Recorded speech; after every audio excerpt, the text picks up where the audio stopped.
The Ukrainian authorities lie a lot. But here, no, people treated me humanely. There was no weapon supply near me. No radio, nothing. I said, guys, don't shoot, I surrender. They looked around. Before I joined the army, my friends and I always hung out together. For weeks we drank kvass or lemonade. We always spoke the same language. Why wage this war if Zelensky will sell off all of Ukraine's territory anyway?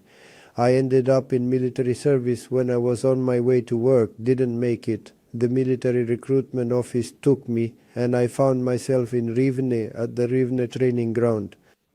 The training camps trained us, prepared us to defend only the trenches. Then a buyer came from Rivne, the 42nd Brigade took us, brought us for 10 days of training.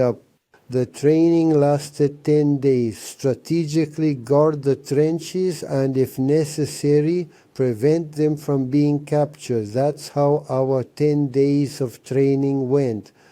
After this training, we were sent back to Kharkiv. From Kharkiv, we were redirected to the Dnipropetrovsk region, to a village with trenches. And there we were already waiting for when they would transfer us here. The first people, 2 were taken right away. Then on the second day, 2 more were taken. And so every 2 days, 2 people were taken. When I was brought there on the first day, in 3 days I saw 4 dead and 1 wounded. Because they were at their location. They didn't remove their body armor. They took it off and just sat there. 3 of them stopped at me. 1 was dead, 1 was wounded. In fact, about 5 or 6 people I know surrendered. There was no weapon supply near me, no radio, nothing. I was without anything.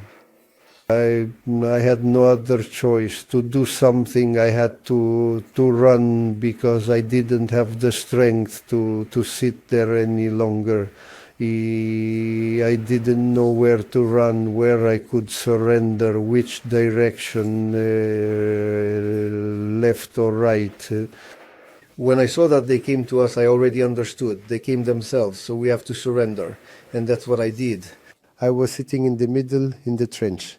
Yet you guys jumped in, started shooting, and heard me breathing inside.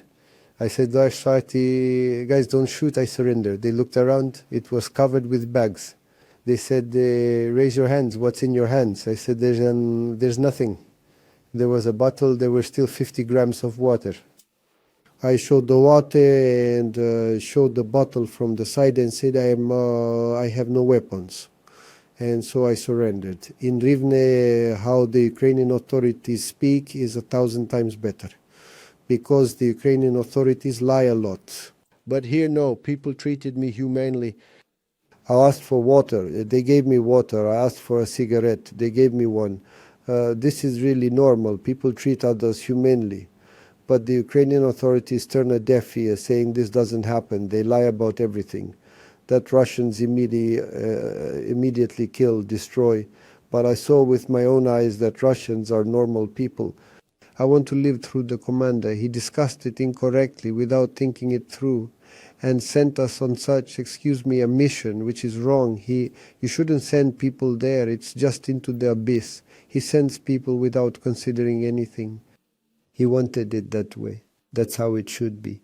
People are unhappy that Ukrainian soldiers are on their territory. The people themselves are not happy about this. If on my damaged ones, it's better not to carry out such an order like me. If in life there comes a single choice, it's better to surrender because there is no better choice. The order they give is impossible to fulfill by any god. This is not to survive. They are sending you just to die. That's all. They said we have no choice in life to survive because this is all wrong. It's better to surrender. That's the best option. Subscribe to One India and never miss an update. Download the One India app now.